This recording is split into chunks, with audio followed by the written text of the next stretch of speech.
Hi, good morning, everyone. My name is Tanya Shattuck. I'm a cybersecurity cloud solutions architect with Microsoft, and I work with primarily large enterprise companies across Canada, but sometimes in the US as well. And currently, I specialize in help them secure their SaaS applications, identity access management, and also their mail and collaboration systems. So today, we're here to talk about Shadow IT.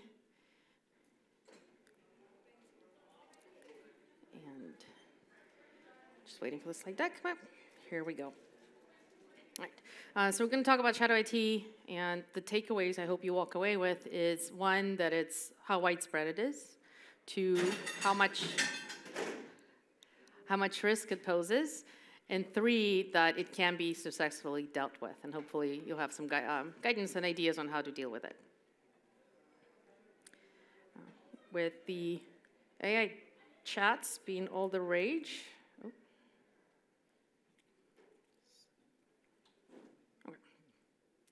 and we're going to talk about what Shadow IT is, how to understand and address the risks, and then I'll talk a little bit about the Microsoft solution, Microsoft Defender for Cloud Apps, that helps you deal with it and show a little demo at the end. So with AI chatbots being all the rage, I figured, I'll try to get the Bing AI powered chat to write me a joke. Thought I did a pretty good job, right? Why did the IT admin cross the road to chase Shadow IT? And speaking of this topic, I don't know if any of you have been asked yet to identify how many people in your company are using ChatGPT. I had a customer ask me last week. He said, we got asked how many people are using it. And I said, well, it's great. We already implemented Defender for Cloud Apps. So it only took a couple of clicks, and they had the list of all their users and how much those users are using ChatGPT. Right? And another topic that's been on the news lately with TikTok, with many companies banning TikTok. It's another Shadow IT risk. With the right tools, you can identify quickly who's using it and then be able to block it. So let's talk about what is Shadow IT. Right? The definition is it's a set of devices, software, and services that are outside of IT management and control, and a lot of the time, knowledge. It can lead to innovation, it can foster better communications, but it comes with great risks for both the data privacy, security risks, and other risks. If we look at it from a non-technical lens, if you think about the house security, right, and firewalls are the doors, et cetera, so the Shadow IT would be, you're locking your doors, you're locking your windows, you have an alarm system, but you forgot about the window that you have in the basement, and intruders can get in that way. Or another example, you have a lock on the door that you use the code to get in, and then your child gives it away to all of their buddies. That's from personal experience. But the balancing act comes from the fact is, that window in the basement, I want to make sure I have the proper lock on it, or I'm just going to close it off altogether. That lock on the door, it comes with great features. I don't want to completely disable that feature. I want my neighbors to come in and feed my cats when I'm out of town. But I'm going to take, then, now that I know the code's being given away, right, I'm going to take proper controls and create separate codes and do everything else. So that's where the balance part comes in, right? So we're not trying to prevent users and businesses from achieving their needs. We just need to make sure that they understand the risks, and we can help them manage those risks. The majority of the Shadow IT use cases now are SaaS applications. And there's emergence of them because of change in working conditions, right? More people working from home, more people working on BYOD devices, the younger workforce that coming in that are more tech savvy and don't have any problem using IT resources. And with the SaaS applications, they're easy to deploy. The business units no longer need to rely on IT to procure the resources, right, to build service, build infrastructure. They just log into the website, provide their credit card, and boom, they have a solution ready to go. But it is staggering. Most companies way underestimate the number of applications being used. In fact, the average is well over 1,000, and 61% are all Shadow IT. And it's estimated that at least 80% of the users all use Shadow IT, and probably all of us in this room are guilty to some degree. Right? Some of these applications carry more risk than others, right? Those that where the data is stored, or those where communications are happening, are obviously more problematic than others that people use just for, maybe making their daily lives easier and more productive. In order to successfully manage and tackle the subject, it's important to understand why people turn to Shadow IT. And there's a number of different reasons, just some that I outlined here. Understaffed IT teams. Right? If the IT teams don't have the resources to implement new services, to support reviewing new services, the users will turn to something that they need quicker. Another one, insufficient priorities of business needs on the IT side. And sometimes, and a lot of times, it is tied to lack of resources, and sometimes it's politics, right? It could be something else. So if the business doesn't feel, a business unit doesn't feel like they're getting what they need from IT, they're going to turn around and do it on their own. And a lot of these do tie in together, right? So the lack of trust in IT kind of stems from number 1 and 2, right? If there are roadblocks for approval of applications, right? If there's bureaucracy in how do you get something done, people turn to shadow IT. And decentralized budgets, if they can afford it to do it on their own, that empowers them even more. There are some legitimate cases, right, some specialized solutions that need it, maybe where the standard application doesn't fit the mold. And it's also important to remember that most of the time people turn to it without malicious intent. They're just trying to get things done, right, but without understanding the risks. Number 6 here, individual preferences. Humans are creatures of habit. People they've used an application in their prior employer for a couple of years. They don't want to learn something new. They want to turn back to what they're comfortable with. Some people just prefer certain GUI interfaces. Some people prefer Slack over Teams, right? It's just human nature. The wide availability of modern apps, I already mentioned, right, the fact that most of them are web apps. There's no installation needed, so if you have IT controls in the past that prevented users from installing an application, those controls are now insufficient. And it's just so easy. You just go on the website, right? You search for whatever you need. There's 10 apps that pop up, and you can sign up for a trial and go from there. So now that we understand why this is happening, we need to understand what risks it poses. And if you think back, right, to these staggering numbers, right? 60% of over 1,000 applications being shadow IT. It is estimated that this year, between a third and half of all attacks will come against shadow IT resources. Right? That is huge.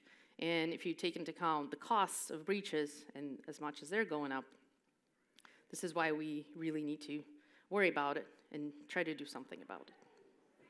So we won't be able to block all of it, and it's not the goal here, right? The goal is to identify those posing the most risks and try to manage it. So if we look for in more detailed risks that are posed, right? So first of all, it's security breaches, right? It's unauthorized access, malware, data leakage. These applications may not support basic things like MFA, right, that we've all come to understand, right? This kind of the bare minimum. They might not have encryption addressed. You are not able to extend your DLP capabilities to them, right, or your information protection, labeling, et cetera. And so all of that can lead to intruders gaining access to your information and walking away with it. It also can lead to compliance violations. Both data protection, privacy, data residency, the servers where that application is running and storing data may be in location that's not where your regulations for your organization say your data should reside. They may not have the privacy controls in place, et cetera, et cetera, et cetera. It also leads to operational inefficiencies. You may find that you have multiple applications that are doing the same thing. Right? So that increases your support cost and your licensing cost. You're not able to take advantage of deeper discounts for getting more licenses for the same application. And even though IT doesn't procure these applications, when businesses run into a problem, they're going to turn to IT for support. Right? And it also leads to inconsistencies in data and processes. And the loss of control, right? We already talked about some mistrust with IT, and the increase in shadow usage further undermines that trust. And if breaches do happen, it's still going to be the security teams that are going to be ultimately responsible. But the good news is that there are steps we can take to remedy the situation. The first step is visibility and understanding the current risk state. For that, you need tools. Until you know what applications are being used, how widely the use is, and what specific applications and what risk they pose, you don't know where to start, right? You have to start by assessing your risk, and then you can start making plans to address it. Communicating with the businesses to understand their needs, that's the first step to building or rebuilding the trust, being more transparent, helping them understand why we're doing this, right? We're not trying to create hurdles for them. We want to help them, but we want to make sure it's done in a secure manner. Educating the users about the risks that poses. Right? Most users don't think about it. They think, I have a password, things are secure. They don't have to think about what happens to that data that they just put in that application. Right? Or, if they're using this tool for communications, but then a request for discovery comes in, and the company's liable because they can't produce that data. The users don't think about it, right? We need to help educate them and help them think through that way. Establishing clear guidelines for using of unsanctioned IT. Making sure that there are resources users can use to, if they need a new application, they can go and search through what apps have already been reviewed and approved, right? If they don't have a way or they don't know it exists, they'll just immediately go somewhere else. Right? And if they do need something that doesn't exist, right, having clear guidelines so they know what things they need to look for, right, how to involve risk team or security team to review the applications. And then implementing policies to help control and ongoing monitoring. Right? New applications are going to keep popping up. Right? The usage is going to change. So you need to make sure that your policies can continue to provide you information and alerts anytime, right? New risky applications pop up, or there's data all of a sudden, a huge amount of data go into a specific application, things of that nature.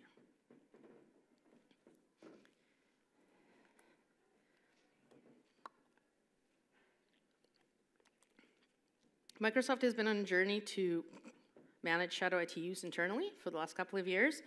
We've published a couple of blog posts on how we did this. And this is some of just learning that came out of our own experience, right, for you to be successful. So number one, funding and building a dedicated team.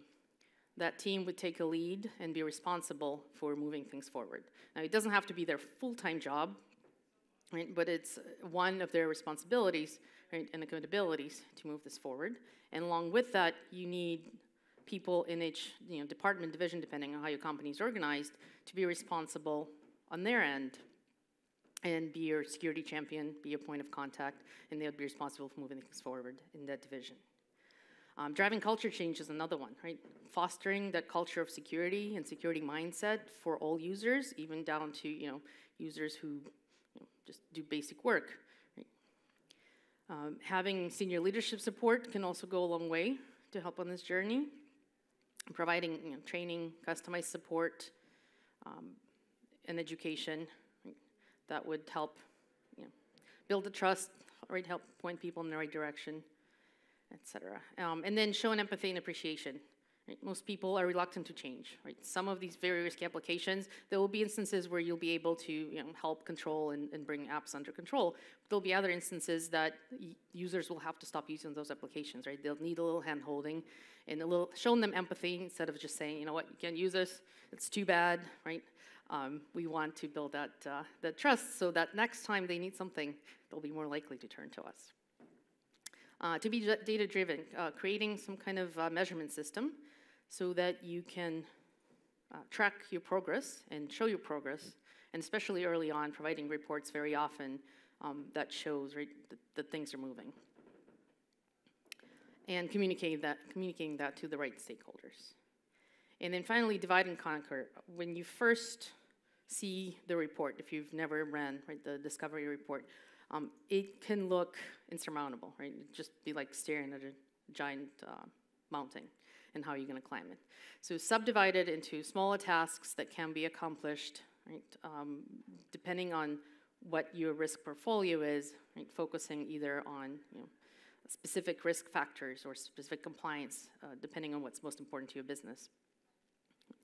Also, if you initially address the low-hanging fruit, that can boost confidence and give some initial success, and then set you up for then tackling more important or those tasks that would take longer.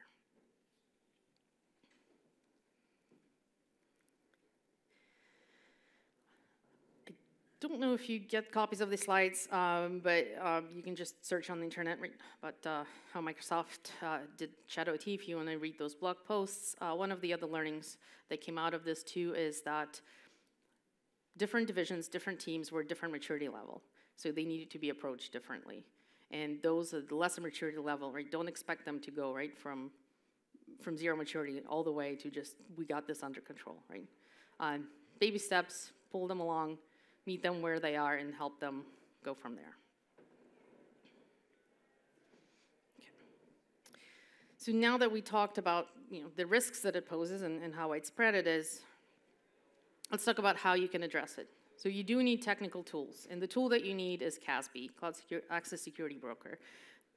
CASBs were specifically designed to protect and control access to data that's stored in someone else's system, which is by definition, right, is shadow IT. Now, CASBs do a lot more than just shadow IT control and management, but that's one of their main functionalities.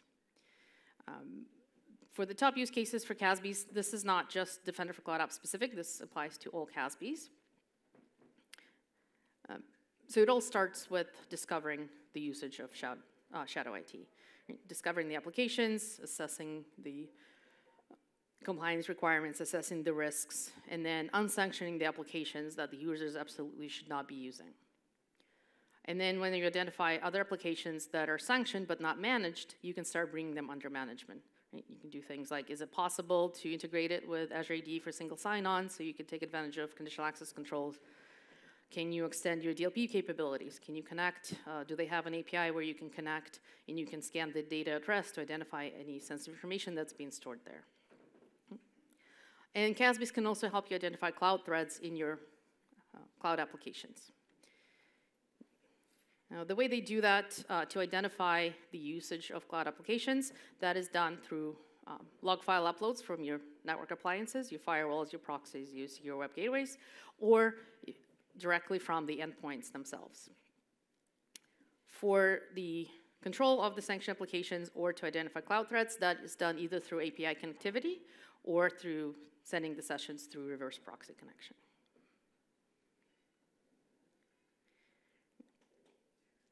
So the Microsoft's Defender for Cloud Apps does all of that and more. Because there are native integrations with a lot of the other Defender functionality, there's native integration with the Defender for Endpoint, there's native integration with our AAP solution.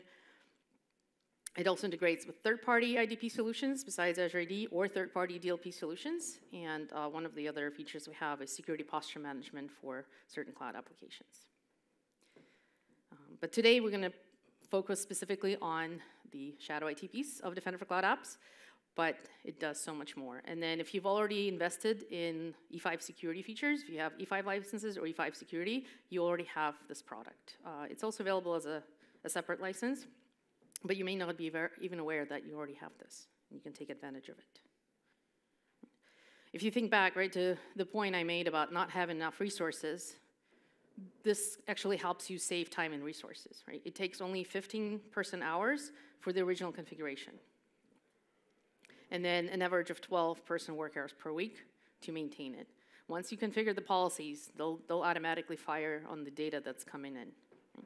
And this helps you reduce the time monitoring, assessment, and governance of risk by 80%.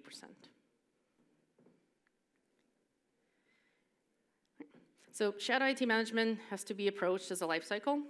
It never ends. So we start with that discovery piece. There's 3 phases, right? Discover and identify. Defender for Cloud Apps has a catalog that's been steadily growing. It's now over 31,000 applications. When I first started talking about it, we were, I think, at 17,000.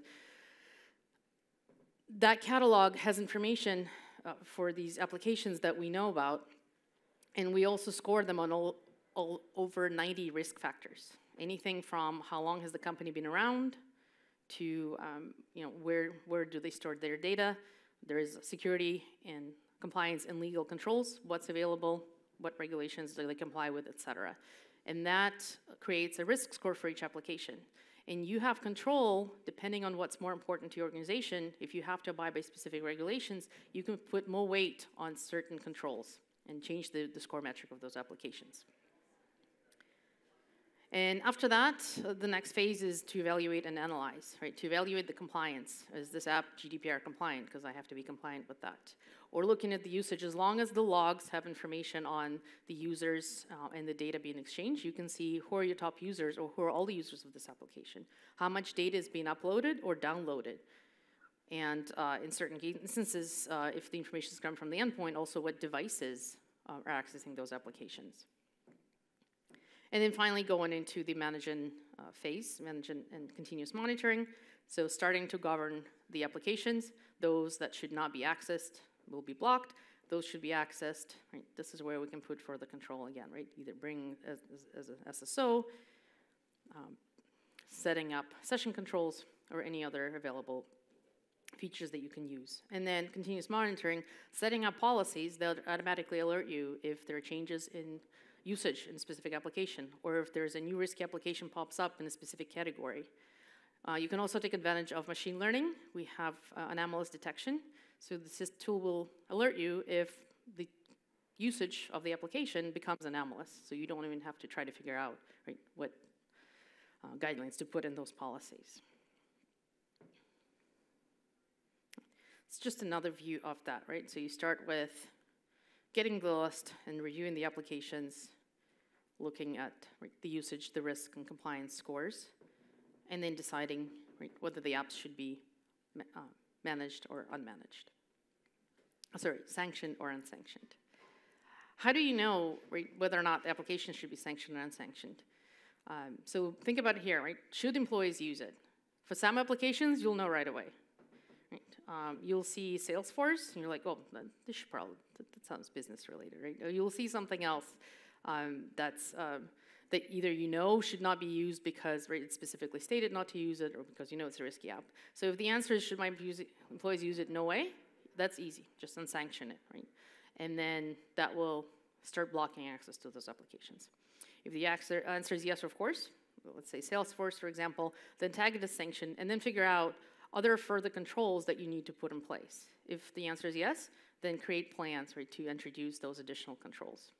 If the answer is, well, I'm not sure, I mean, there seems to be a lot of usage, but the risk score looks okay, it looks green, so then you can add additional manual tags that you can create, and you can mark those applications for further review, and then assign someone to find, right, because you'll know who's using it, you can go to that business unit, and you can ask them, right, what is this application being used for, you know, what kind of data being stored, et cetera, and then you can come back and make that decision whether this should be sanctioned or unsanctioned, and take further actions from that.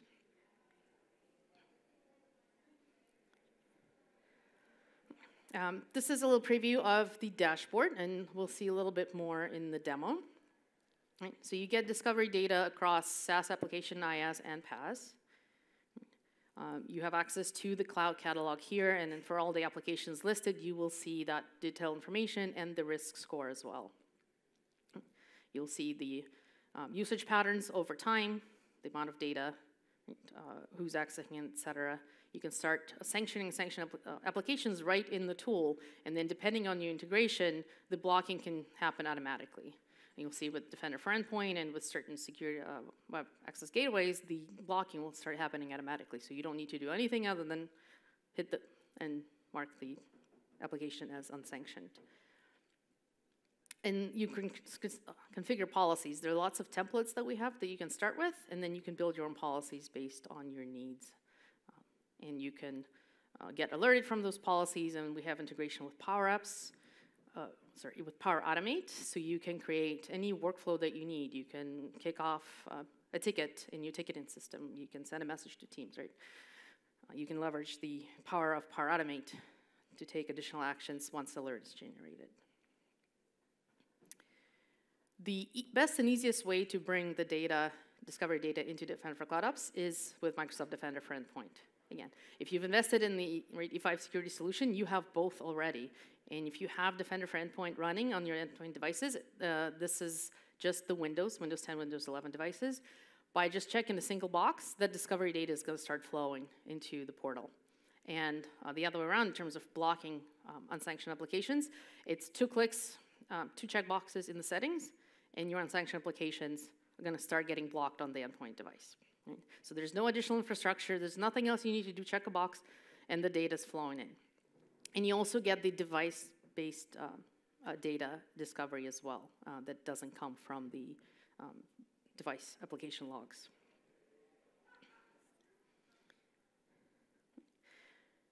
So besides getting the discovery data directly from endpoint, the other way that you typically do it is by ingesting that. You set up a log collector, and your log collector receives the logs from your proxy, your firewall, or your secure web gateway, and then it automatically uploads them continuously into Defender for Cloud Apps.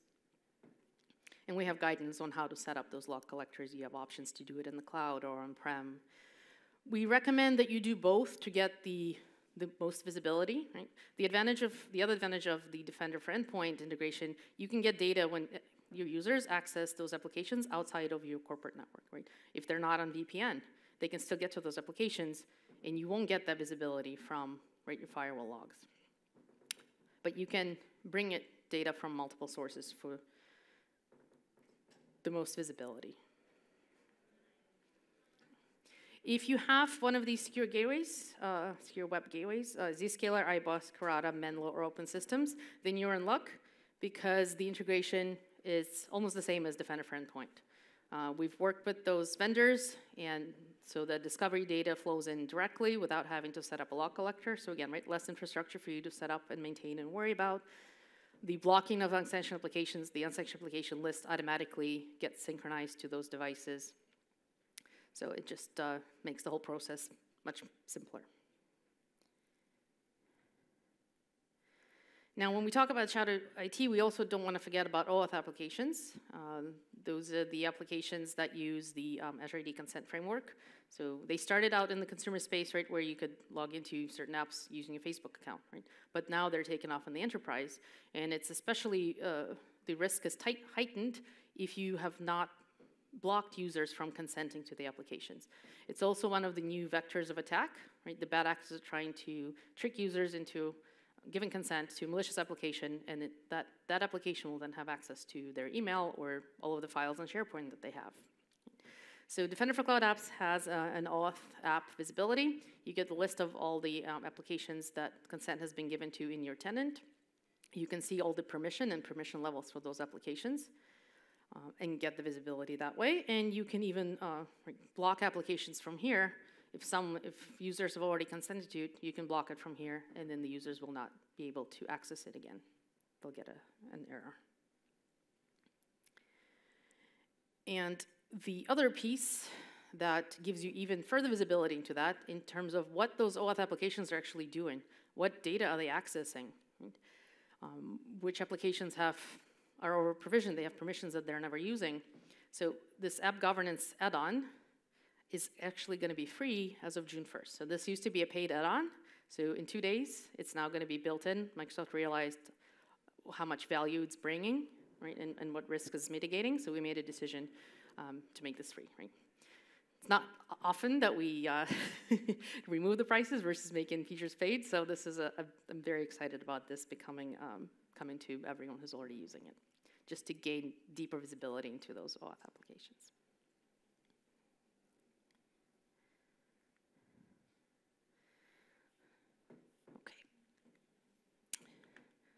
So now let's go to the demo piece.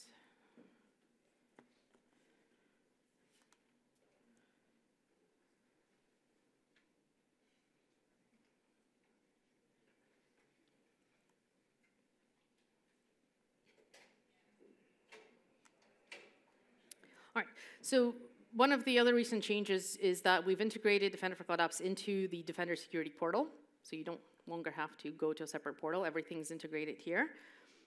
You'll see a Cloud Apps section on the left-hand side, and then the cloud discovery data is there.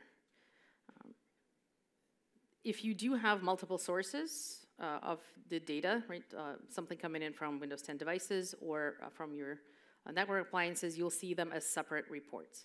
So in the dashboard, you get the overall view, right? You see the number of applications that were discovered, how many IP addresses access them, how many users, and the amount of traffic. And there's visualization broken down depending on what it is that you want to show, right? There's a view by app category, and you can also change it. You can see it right by the amount of traffic. So majority of traffic is going to cloud storage applications. That makes sense, but I can also see which categories have the most amount of users. So depending on how you want to look at the data, we have all these dashboards available. And here you also see the The top users, the app headquarters location, right? The apps have been accessed, where are they housed, right? Who owns them? And then we can start diving in. So if we go into the discovered apps,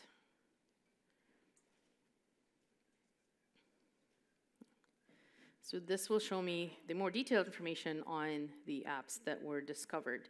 And you can see here, I've already have some of the applications sanctioned. And we have our categories. So if I look at the cloud storage category, there's 37 applications that have been identified. And I can further here, it's a little bit hard to see, but I can sort them by the amount of traffic or amount of usage. And we even differentiate the upload or download, so depending on what type of application it is, one may be more important than the other. And you can see here the risk scores. So that's what we want to look at. How is this risk score calculated? Well, let's take a look at Dropbox. Right? Everyone know, this is the corporate Dropbox, right? Not the consumer one.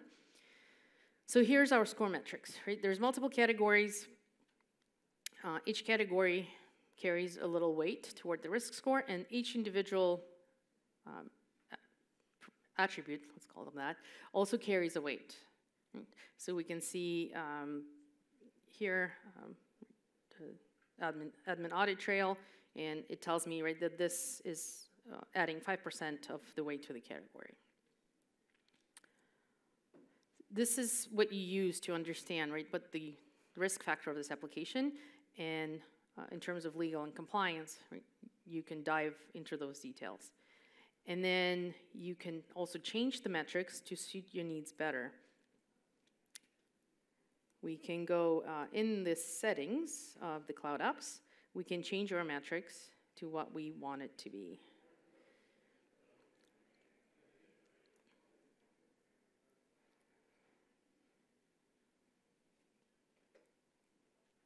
So if we come here and score metrics, right, I can see here, right, just easy sliders for the category and for each attribute. So if for me, right, having MFA is important, I can move that up. Right? If data at rest encryption is a criteria that's important to me, I can raise that score. Right? And then if compliance is important, I can change the weight of the entire category.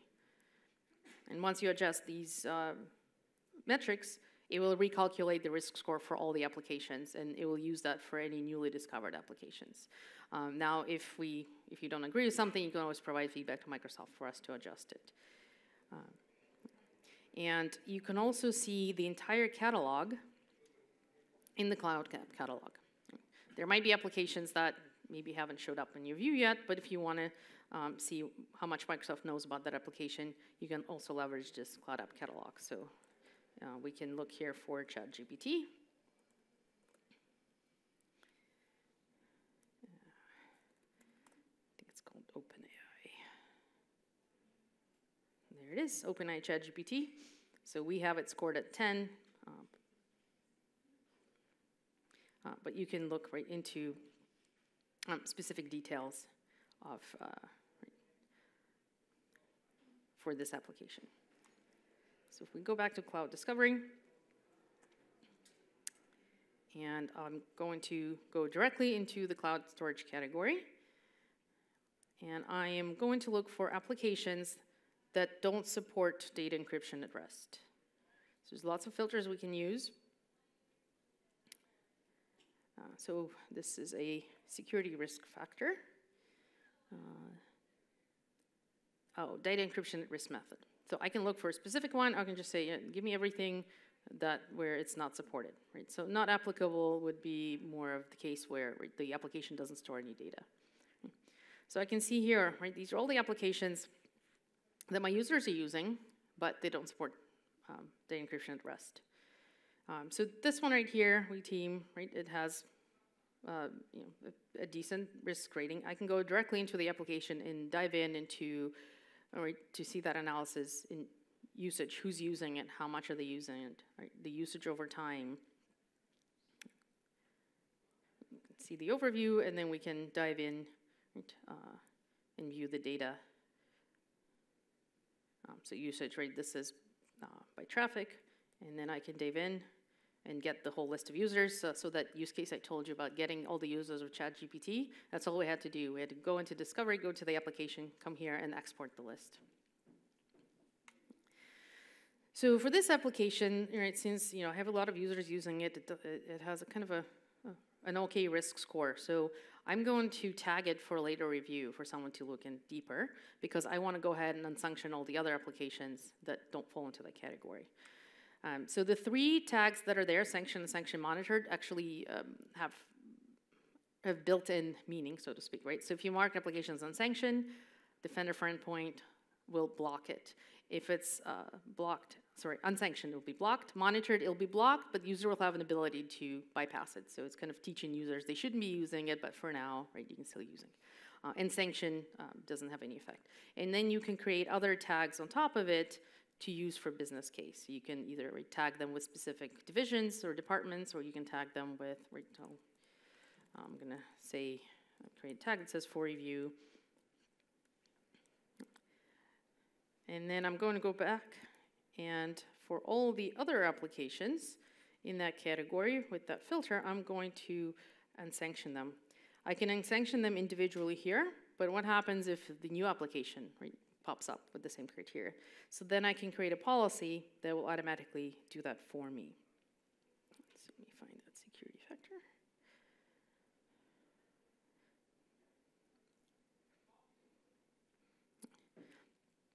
And I'm going to add another filter because, based on the risk score. So I just want to capture all the applications with the risk score of 0 to 7 that don't support encryption at rest. And again, right, I can go and unsanction them here, one by one. Or I can create a policy right from here without having to jump anywhere else. It automatically brings in my filter, and I just give it a name and unsanction cloud storage apps with high risk score. And I can create alerts. I can send those alerts through email, or as I mentioned, we can integrate this with Power Automate to kick off any workflow, whatever your imagination can create using Power Automate. And we can take automatic governance actions. Right, so instead of just being alerted about this new application, I want to go ahead and automatically unsanction it. And then if I wanted to create another one where the risk score is higher, but it's still missing that control, I can create a separate policy and instead tag it with that for review tag, so that next time I don't have to come in and try to remember what I already looked at, what I haven't looked at.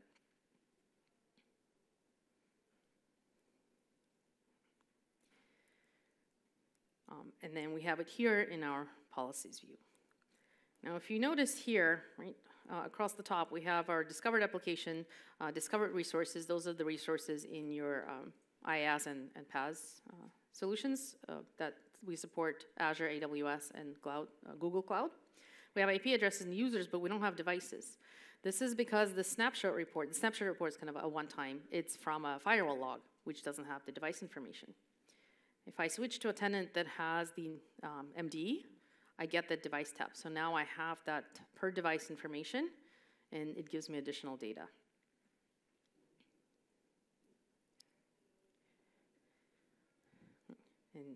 And now I can see that data. So I wanted to show you the end user experience. Unfortunately, I'm having an issue with my subscription, so you'll just have to take my word for it. So if I go to my Cloud App Catalog, and I'll show you the applications that in that cloud storage category that I've sanctioned and unsanctioned.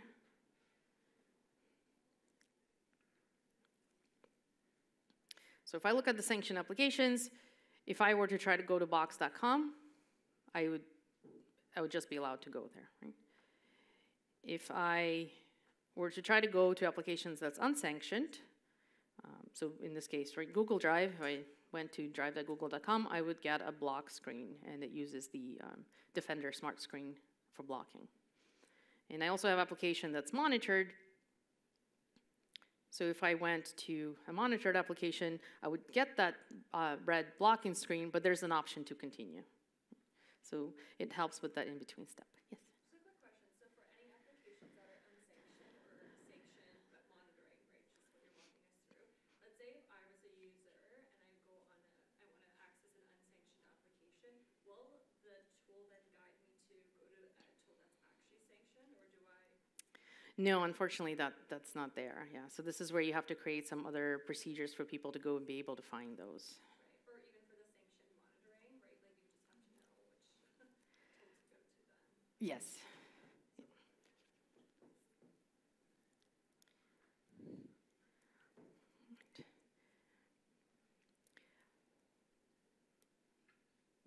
So the tool comes with a number of policy templates. As I mentioned, right, the cloud discovery is just one section of this tool, right? It does a lot more.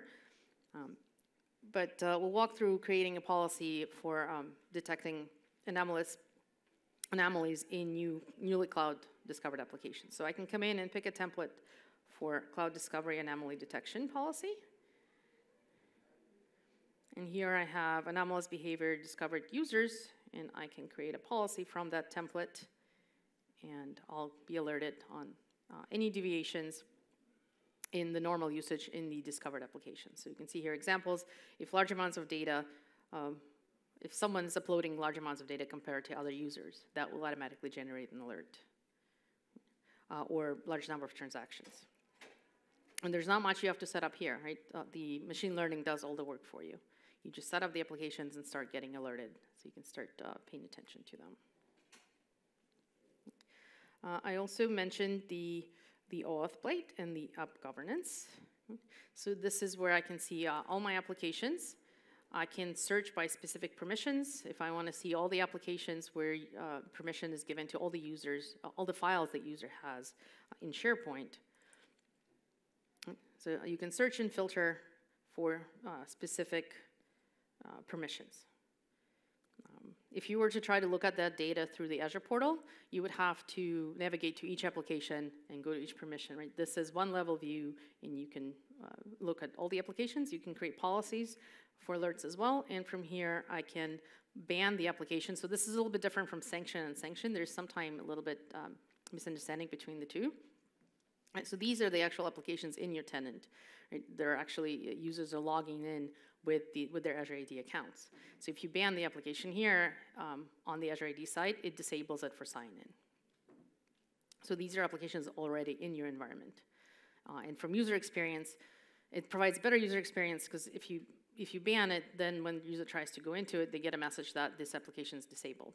If you were to simply remove the application, they would continue to get the consent prompt. And our app governance add-on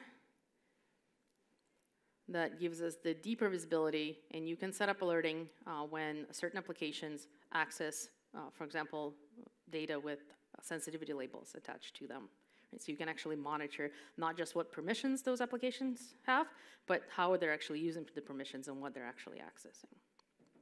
And as I said, this is, as of 2 days from now, it's going to be free. So that's very exciting. So, if you already have Defender for Endpoint configured, chances are it's already integrated with Defender for Cloud Apps. So I encourage you, if you have access to a tenant, go in, see if you already have cloud discovery data. It even has one cool feature. You can generate a discovery executive report, and it automatically generates a multi-page PDF report with all the pretty charts in it. All right, so we've got about 10 minutes left. I wanted to see if there are any questions. Yes. If a new application were to hit the market, let's say a week from now, what would the expected time frame be for this app to pick up team activity on it? And can it do that before it's able to identify precisely what this tool or app is? Yeah. It's a great question. Unfortunately, I don't know if we have any SLAs of how quickly we add apps to the catalog. There is an option to, forgetting where it is, there's an option to suggest or ask Microsoft to review the application. But that's a great question. I'll actually, we'll take that back and I need to figure that out.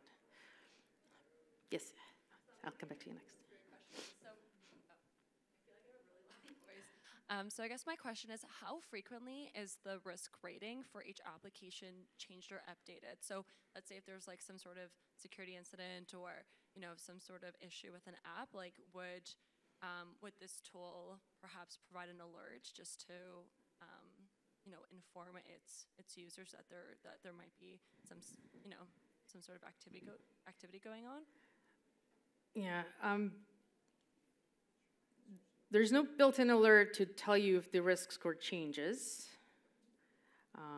And in terms of how often we re-rank these are all great questions that unfortunately, because I'm not part of the product group, I don't necessarily have access to. But